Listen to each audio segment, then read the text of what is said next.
Daí pessoas.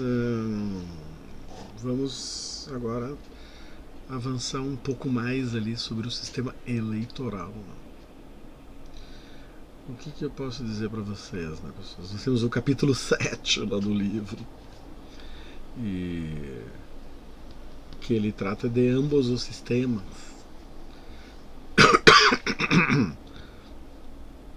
Vejam aqui, ó, navegando um pouco, nós temos no caso, né, dos sistemas eleitorais brasileiros, aquele quadro 4 que ficou dividido ali, né, para não tinha como caber tudo numa mesma página. Então, só para ter uma ideia, no Brasil, né, nós temos vários sistemas eleitorais. Veja, nós temos o nível federal, nós temos o estadual e do Distrito Federal, né, e o municipal. São 3 níveis. Mas, porém, contudo, todavia, entretanto, existe uma diferença nessas 3 eleições nacionais, né, que elas formam o Executivo Nacional, no caso, presidente e vice, né, que é uma chapa. Temos o Senado, que daí é uma circunscrição.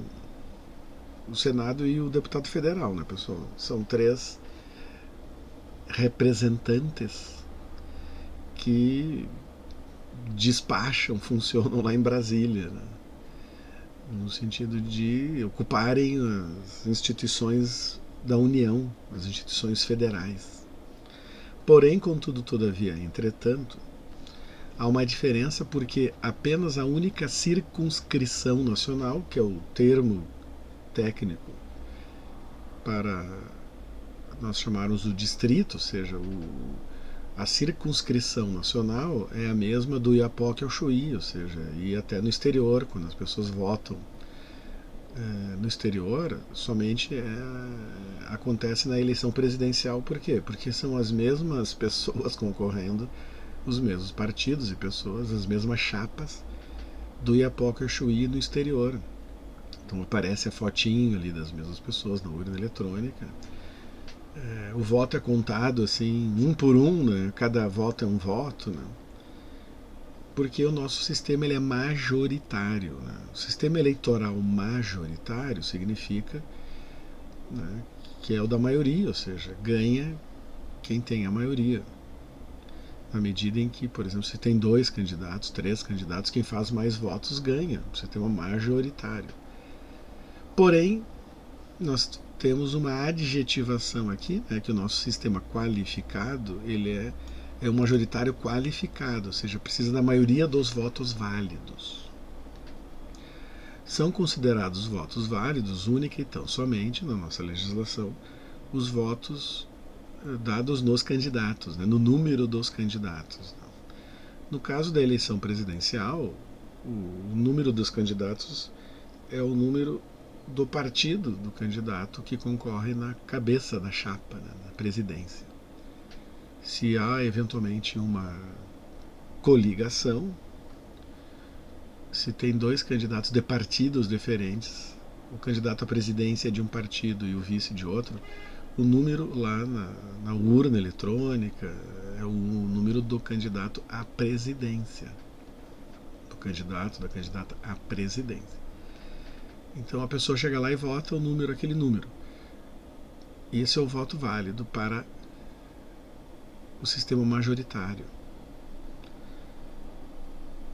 Os votos brancos, nulos, as abstenções são votos não válidos, então eles não contam. Até existe o registro, a estatística, mas eles não contam nada, né, pessoal? Porque a maioria dos votos válidos é aqueles dos votos dados nos números. Então é 50% mais um. Se isso aconteceu num primeiro turno, beleza, todo mundo vai embora para casa, aquela coisa toda, uns chorando, outros sorrindo. Caso num primeiro turno não tenha acontecido isso, então há a figura do segundo turno. E daí é a mesma eleição do Iapoque ao Chuí, né, pessoal, como a gente diz, né? Agora, os outros 2 cargos nacionais, né, que é o Senado e o deputado federal, né, elas são eleições que acontecem de maneira distrital ou circunscricional. São de circunscrição estadual ou do Distrito Federal, né? Que daí estaria no mesmo nível. No caso do Senado, né, o eleitor inscrito, registrado na circunscrição Rio Grande do Sul, vota apenas nos candidatos ao Senado registrados no Rio Grande do Sul. O mesmo acontece em Santa Catarina, Paraná, São Paulo, Amazonas, Pará, Roraima. Todos esses estados, eles têm os seus próprios candidatos ao Senado, porque cada estado tem 3 vagas, 2 são eleitas numa mesma eleição e uma numa outra. Então, no Rio Grande do Sul, na nossa última eleição, nós tivemos a eleição de um senador, agora se eu não estou enganado. E haviam lá 4, 5 concorrentes. O Senado também é uma chapa porque tem o Senado e os suplentes, caso o senador aconteça alguma coisa com ele, né, eleito. Então temos 2 suplentes. Então tem o primeiro suplente e o segundo suplente. Eventualmente, senadores viram ministros, ou depois, no meio do mandato, eles viram governadores, ou, sei lá, eles vão jogar no Inter, sei lá, eles deixam de ser senadores e daí assumem os suplentes, que já estão na chapa ali. É uma eleição majoritária simples, porque não precisa ter segundo turno. Quem ganhou, levou, mesmo que tenha menos de 50% mais um dos votos válidos. Geralmente os números do senador têm 3 dígitos, porque é o número do partido e mais algum outro ali, 1, sei lá, 0. Às vezes tem numa eleição que tenha 2 do mesmo partido, aí eles têm os 2 primeiros dígitos do partido e o terceiro dígito tem que ser diferente, né? Porque senão eu votaria na mesma pessoa. Já o deputado federal, né, os deputados federais, eles são eleitos também nos estados, ou seja, a circunscrição ela é estadual ou do Distrito Federal, sendo que aí são formadas listas com os candidatos dos partidos, né? Então são listas monopartidárias não estruturadas. Por quê? Porque o eleitor ele tem a chance de votar na lista, no candidato da lista, de um dos candidatos da lista. No caso, as listas hoje, a legislação tem mudado permanentemente, mas as listas são compostas pelo mesmo número de vagas disponíveis mais um. Então, se nós tivermos 31 deputados federais do Rio Grande do Sul, é 31 mais um, ou seja, 32 deputados federais. Se nós temos 55 deputados estaduais, cada partido pode indicar 55 mais um, ou seja, 56 deputados estaduais, né, candidatos a deputados estaduais nas suas listas. Pode ter só um. No caso para deputado federal, o que acontece? É uma divisão. Por isso que o nosso sistema também é distrital, como a gente vê às vezes. As pessoas dizem, não, o Brasil tinha que ter um sistema distrital. O sistema do Brasil já é distrital para deputado federal e senador. Nós distribuímos os 81 senadores e os 513 deputados federais em distritos, só que a gente chama de circunscrição, que seriam os distritos nos Estados Unidos. O nosso sistema já é. A questão é que nós não temos um por distrito apenas, como é o caso dos Estados Unidos, né? Então, nos Estados Unidos, então, ele pega os 513 e divide em 513 distritos, sendo que os distritos também eles existem estadualmente, né? Porque um distrito ele não tem uma fronteira assim que englobe 2 estados, né? Então é como se nós pegássemos os 513 e distribuíssemos nos nossos 26 estados e no Distrito Federal. E eventualmente nós teríamos uma espécie de média de quanto seria cada distrito. Agora é meio estranho, porque, por exemplo, o Acre tem 8 deputados federais. O Acre, sei lá, deve ter 400 mil eleitores. Então tu divide 8 por 400 mil. Já o Rio Grande do Sul, ele tem 31 deputados e tem 10 milhões de eleitores. Então vejam que seriam distritos com tamanhos diferentes, a não ser que nós diminuíssemos a quantidade de deputados federais no Acre e aumentássemos em outros estados para manter os 513. Né? Então talvez São Paulo tivesse mais do que 70, porque se a gente pega a população de São Paulo e divide pelos 70, vamos fazer o cálculo aqui, é a mesma calculadora de antes. Vamos dizer que São Paulo assim, tem, sei lá, tem 20 milhões, né? Eu nem sei quantos zero dá. 2 milhões. 20 milhões dividido por 70 dá 285 mil. Então, vamos ver, agora o Rio Grande do Sul tem, sei lá, 11 milhões de eleitores. 11 milhões. Eu nem sei escrever isso. 11 milhões divididos por 31. Ó, dá 354 mil. Então, poder ser. Agora vamos ver o Acre. Se são 400 mil. Dividido por 8. Dá 50 mil. Então, se o Brasil virasse um sistema distrital, assim, em que o eleitorado de um distrito no Brasil elegesse um deputado federal, como acontece nos Estados Unidos, o fulano de tal é do distrito X, lá não sei de onde. Nós teríamos que fazer uma adequação, porque do jeito como são distribuídos os deputados federais hoje ia dar problema, porque nós teríamos deputados, sei lá, com distritos de 50 mil eleitores e outros com 350 a 400 mil eleitores. Aí ficaria uma discrepância muito grande. Né? Claro que pode existir um teto e um piso. Assim, né? Se fossem 200 mil eleitores, né? Como mínimo, e sei lá, 300 mil como máximo, aí o Acre ele teria 2 distritos. Porque daí não teria sentido tu juntar assim distrito de um outro estado, né? Mas em tese é da população, né? Só que nós somos uma federação. E a federação, tal como nos Estados Unidos, ela implica também algumas restrições ou elementos no nosso desenho institucional, né? Então a gente não poderia ter um distrito que juntasse ali Lages e Vacaria, porque são de 2 estados diferentes. Ainda que a população brasileira, né, seja a mesma. Mas aí os deputados federais, eles representam populações de estados e do Distrito Federal. Né? Então,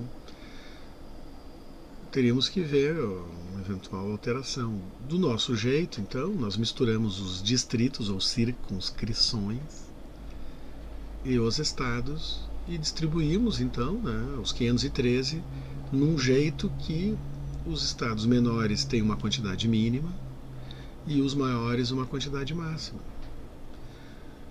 Agora, os 8 do Acre, os 70 de São Paulo, os 31 do Rio Grande do Sul, eles são eleitos em listas e que depois vai ser feito o cálculo da proporcionalidade. Depois nós vamos ver como ele é feito lá no próprio TSE, para saber, então, na eleição dos votos válidos, que daí, no caso dos votos válidos para deputado federal, são de 2 tipos. Tem o voto na legenda e tem o voto nominal válido, que é dado na legenda e no candidato. Né?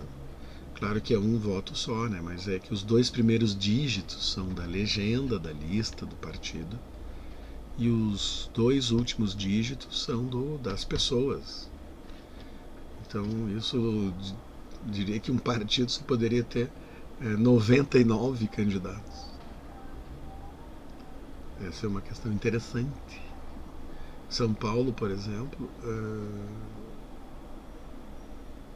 os partidos tem país, então tem estado que eu acho que era o caso que podia ter o total de vagas mais 50%, que não poderia ser o caso de São Paulo, que não poderia ter 140 candidatos. Você só tem 99 lugares para candidatos diferentes de um mesmo partido. Por isso que em alguns estados como o Rio Grande do Sul poderia ser os 100% mais 50%, mas o São Paulo já não poderia, né? Não sei, um outro estado ali, sei lá, o Rio de Janeiro, porque daí eles não teriam nem número para dar para os candidatos de um mesmo partido. Agora, numa coligação até poderia. Agora as coligações estão vedadas, mas existe as candidaturas das federações, né? Que é uma espécie de coligação, né? Só que ela dura mais tempo, mas então o cálculo do coeficiente partidário, eleitoral, que nós vamos ver ali como é que funciona no próprio site do TSE.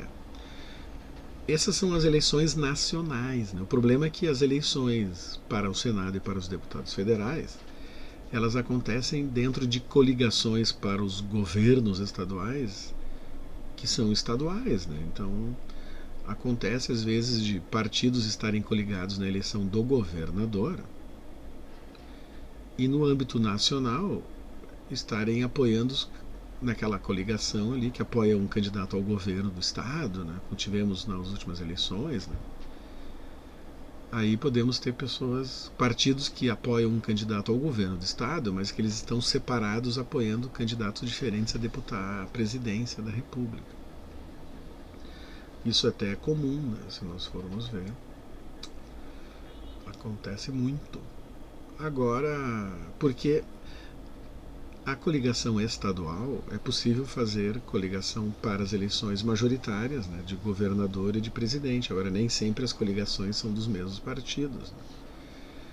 E às vezes, então, acontece no âmbito estadual terem pessoas num mesmo palanque que apoiam um candidato ao governo do estado, só que apoiam candidatos diferentes à presidência,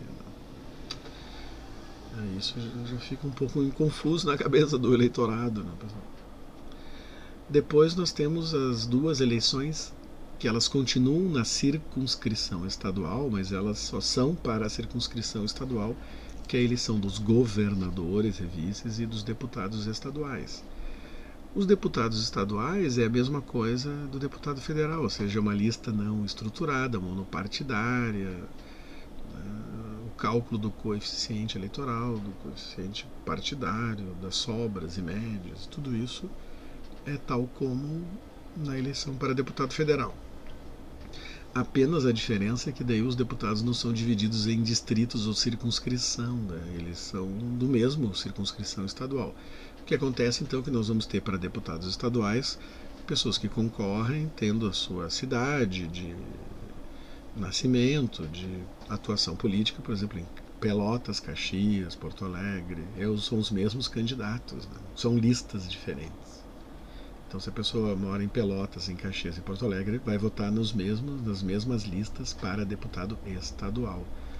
Claro que às vezes acontece uma espécie de distritalização, né? Que daí os eleitores de Caxias votam em candidatos de Caxias, os de Pelotas nos de Pelotas, e Bento nos de Bento, e assim vai. Um pouco é isso, né, pessoal? Mas nós temos até, eu já fiz esses estudos todos, assim, por exemplo, Caxias já foi mais forte essa distritalização informal. Nas últimas eleições tem diminuído, assim, no sentido de que mais eleitores caxienses têm votado em pessoas de outras cidades. Até por causa das redes sociais, internet, daí a pessoa ela pode nem sair de casa e fazer campanha, né? Coisa que no passado a pessoa tinha que gastar sola de sapato e guspe, né? E abraçar as pessoas e tudo. Hoje a pessoa pode fazer campanha pelo YouTube, pelo Facebook, sei lá. E depois nós temos, né, aqui o majoritário qualificado do governador, né? E é proporcional, né, no caso. Tem que ultrapassar a tal da cláusula de barreira, que a gente viu na aula. Tem que ter X% lá, né, para que alguém seja eleito do coeficiente eleitoral.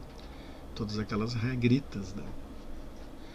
E nós temos aqui a eleição municipal, que é a única, então, que tem a circunscrição municipal, né. Nós temos os dos vereadores, né. Aí tem uma diferença, porque municípios com 200 mil eleitores ou mais, é como o segundo turno qualificado. Nos municípios com 200 mil eleitores menos, né, 199.999 e menos, aí são majoritários simples, tal como no senador. E os vereadores é similar, ou seja, nós temos aquelas listas não estruturadas, que as pessoas podem votar na lista, na legenda. Então veja, nós temos uma eleição, duas, três, quatro, cinco, seis, sete eleições diferentes, com sistemas ora proporcionais, só que tem uma diferença, né? Nós temos o proporcional distrital nacional e nós temos o proporcional daí distrital estadual, que ele fica só restrito ali. E nós temos o ainda proporcional municipal, né? E nós temos o majoritário qualificado e o majoritário simples, né? Aí depois tem algumas discussões aqui, né, pessoal, que não vem ao caso. Aqui nós já começamos a ver os efeitos, né? Os efeitos. Por quê? Porque isso no mundo, né? E geralmente como parâmetro são as câmaras federais, como a nossa Câmara Federal aqui, né? É o Parlamento Nacional, a Câmara Baixa, né? Que para ver o quanto que se dá a proporcionalidade ou a desproporcionalidade, né? No sentido de que, por exemplo, o Brasil ele tem um índice que é esse aqui, né? Quando a gente coloca os dados ali, né? Que é o somatório dos resultados ali dos partidos, aquelas coisas todas. Aqui tem onde é o percentual de votos, o percentual de vagas de cada partido, aí feito tudo uma equação aqui. E países, por exemplo, em que há uma distribuição ideal, assim, que não há uma perda de votos, as pessoas não elegem os partidos diferentes, ou se um partido tem X% de votos, ele tem X% de cadeiras, de vagas, é zero. A África do Sul é o que seria o mais representativo, assim, né, com 0,3. O menos representativo é o Belize com 22,7 desse índice. E o Brasil fica com 2,5, ou seja, é baixinho, assim. Significa que o Brasil tem uma boa proporcionalidade, né? Quanto menor o resultado, maior a proporcionalidade, no sentido de que um partido ele receba 20% dos votos no âmbito nacional e ele tenha 20% dos deputados. Um partido que tenha 40% dos votos nacionais tenha 40% dos deputados. Agora, se um partido tem 40% dos votos e 20% dos deputados, aí tem uma desproporcionalidade. O Brasil, então, ele está na lista dos países mais representativos, porque nós temos uma grande quantidade de partidos eleitos, nós já vamos ver isso. Agora, isso vai comprometer depois a governabilidade, né? Ou seja, o Brasil ele tem um alto índice de representatividade, proporcionalidade, mas ele tem um baixo índice de governabilidade. E aqui nós temos também um outro indicador que é o número efetivo de partidos políticos. O número efetivo de partidos políticos, como vocês podem ver aqui, né, pessoal, tem uma forma. Aí tem assim, ó, tem os partidos políticos eleitorais, que são os partidos políticos que concorrem, quantos votos eles têm, aquela coisa toda. Tem os partidos parlamentares, então são os partidos que conseguem eleger parlamentares, né, então a quantidade de vagas e votos, aquela coisa toda. E isso, então, mostra que o Brasil ele é o país que tem a maior quantidade efetiva de partidos. A gente tem um exemplo aqui, né, que eu cito, mas eu posso dar um outro, ou seja, em 2014, né, o Brasil tinha 35 partidos registrados. Desses 35, 30 conseguiu eleger pelo menos um deputado federal. Só que o número efetivo, né, porque daí não é só ter... Não precisava nem fazer o cálculo, né, desse índice. Se fosse ver aqueles que obtiveram uma bancada de pelo menos um. Só que no número efetivo, o Brasil caía mais ou menos ali por uns 17, se eu não me engano. Então veja, o Brasil tinha 35 partidos, 30 elegeram deputado federal, mas o número efetivo era de 17. O problema é que o país com menos é a Bélgica ali, né, pessoal, com 8,4. Né? E a gente vai ver a Argentina também. Assim. Então o Brasil é um país que tem a maior fragmentação. Né? Fragmentação, porque ele tem então, o parlamento com maior quantidade efetiva de partidos políticos. Beleza, pessoal? Então a gente pode ver o que a gente pode depreender aqui. Ó. Nós temos dois principais sistemas no mundo, o majoritário e o proporcional. O majoritário é aquela coisa que nem tem naquela música do ABBA lá, o vencedor leva tudo. Como é na eleição presidencial brasileira, ou seja, nós podemos ter uma grande disputa, pouca diferença de votos, quem ganha leva todo o governo, indica todos os ministros, presidentes de companhias estatais, ministro do Supremo, do STJ, escolhe o procurador, sei lá, leva tudo, né? Não é uma proporcionalidade de que o segundo mais bem colocado ele indica o ministro da planejamento e o que ganhou indica o ministro da economia. Não é assim que funciona, ou seja, quem ganha tem o poder de indicação da caneta, de indicar todos os membros do executivo que forem cargos de confiança, assessores, indicações, né, no caso dos Supremos Tribunais, as empresas estatais, nossa, dá um mundaréu de gente que fica nas mãos apenas de quem ganha as eleições. Né. Claro que pode ter uma distribuição dos partidos, da coligação. Se quer atrair partidos depois para a coalizão governamental, aí pode indicar ministros.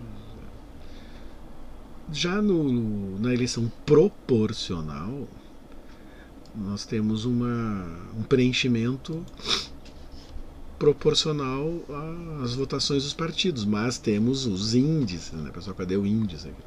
Não quer dizer que isso seja 100% certinho no mundo inteiro. O Brasil é até que na Câmara Federal, por exemplo, se perde pouco voto, assim, no sentido de que partidos teriam tido mais votos e menos deputados, né? Não é isso muito que acontece. O que acontece, mas o Brasil tende a representar quase que na mesma proporção, assim.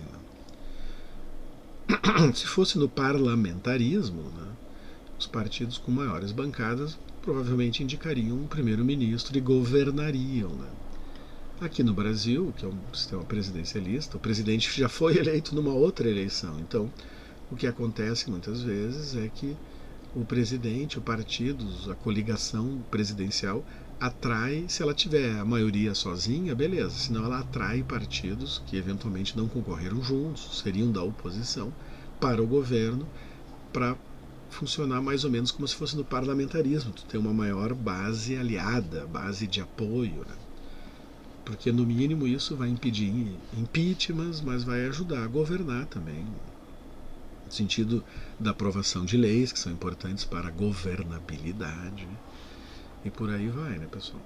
E aqui nós temos uma outra figura lá, né, no capítulo que fala sobre a contenciosidade das eleições e o regime político, né? O que está dito aqui, assim, né, pessoal? Nós temos o R quadrado, só que não é um R linear, é cúbico, porque daí ele é sensível a essa curva ali que tem, né, pessoal? Aí são diferentes tipos de regressão, né? A cúbica, ela leva em consideração que os dados não estão lineares, né? Como naquela do bônus.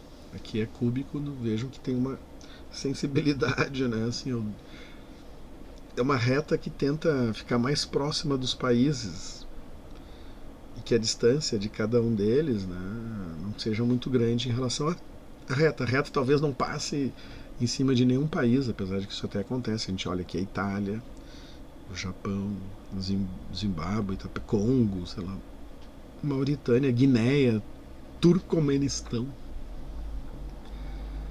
Mas tem países que estão mais longe, Venezuela, Cuba, Irã, né, Honduras, Armênia, Camboja, né?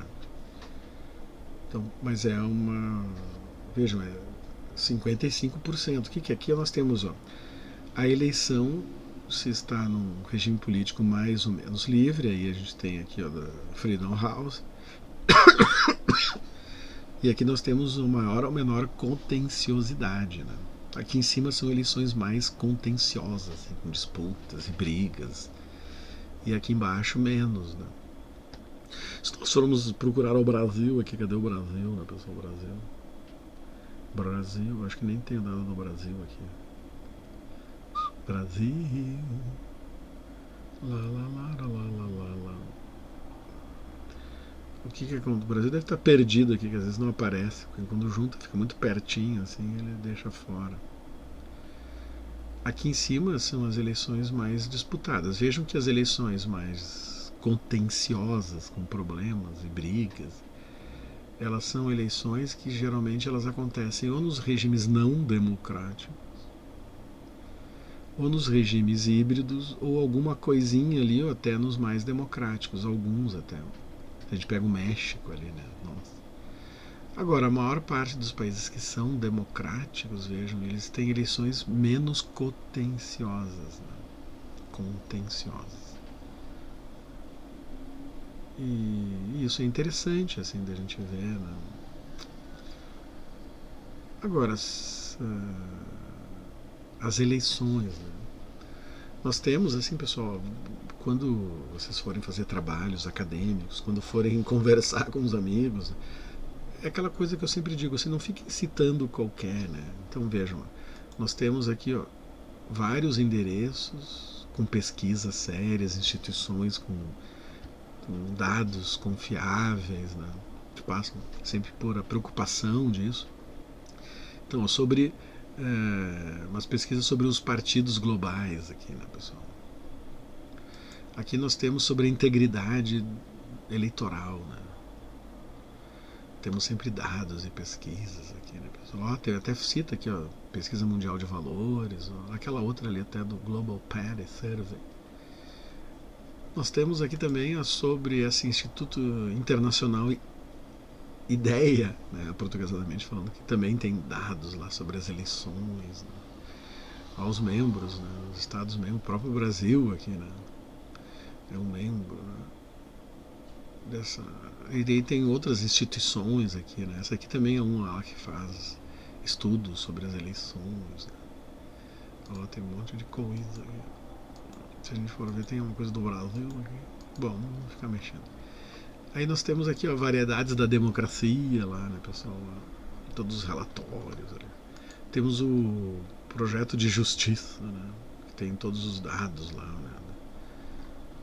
Temos aqui do Economist, tem várias perspectivas até políticas no mundo, né, para saber o quanto que os países são democráticos ou não. A Freedom House, aquela que foi citada, ele tem até dos mapinhas para ver, né? Aqui do Google não, né, pessoal? Opa! Só que daí nós chegamos aqui no tribunal, né? Daí nós vamos fazer um outro vídeo para eles não ficarem muito grandes, para ver daí todos os dados sobre o nosso sistema eleitoral e os coeficientes partidários eleitorais. É isso aí, pessoal. Até o próximo.